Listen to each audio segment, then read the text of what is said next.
माझी विधानं पटणार नाहीत कदाचित आपल्याला,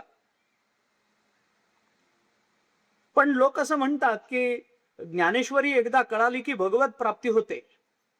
लोक असं म्हणतात की तुकोबारायांचे अभंग आपल्याला एकदा कळाले की आपल्याला भगवत प्राप्ती होते, परमात्मा प्राप्ती होते.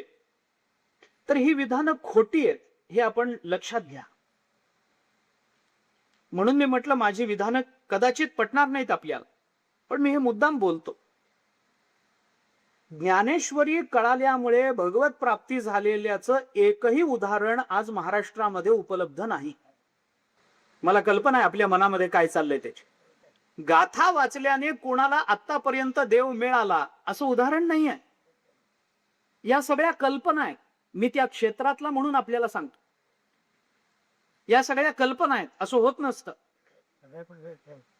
ज्ञानेश्वरी वाचली आणि देव मिळाला, मुळातच देव मिळावा याच्याकरता ज्ञानेश्वरी नाहीच आहे. मग वाचावी की वाचू नये? वाचावी. त्याच्याने तर काही परमात्म तत्वाची प्राप्ती नाहीये ना? नाहीये. मग का वाचावी? मी त्याचं उत्तर म्हणून आपल्याला देतो. देव मिळावा याच्याकरता ज्ञानेश्वरी गाथा नाहीये, मिळालेला देव कळावा याच्याकरता ज्ञानेश्वरी गाथा. मिळवण्याकरता नाहीये, कारण पारमार्थिक दृष्टीनं नव्यानं काही मिळवणं हा विषय नाहीये.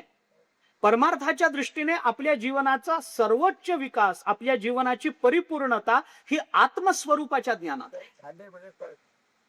आत्मस्वरूपाच्या, आणि तो आत्मा नित्य प्राप्त आहे, तो मिळवावा लागत नाहीये. फक्त ज्या अज्ञानानं तो तिरोहित झाला, ज्या अज्ञानानं तो झाकला गेला, ज्या अविचारानं त्याच्याकडे दुर्लक्ष झालं, ते तिरोहित झालेलं ब्रह्मज्ञान, ते तिरोहित झालेलं आत्मस्वरूपता, त्याच्यावरचं आवरण दूर करण्याचं काम आपल्याला करावं लागतं. आणि ते दूर करण्याचं काम आपली बुद्धी करते, म्हणून बुद्धिनिश्चय आत्मज्ञान. ब्रह्मरूप भावी आपण ब्रह्मनिष्ठा राखे पूर्ण तत्परायण अरनिशी, हे ज्ञानोबराय बोलतात.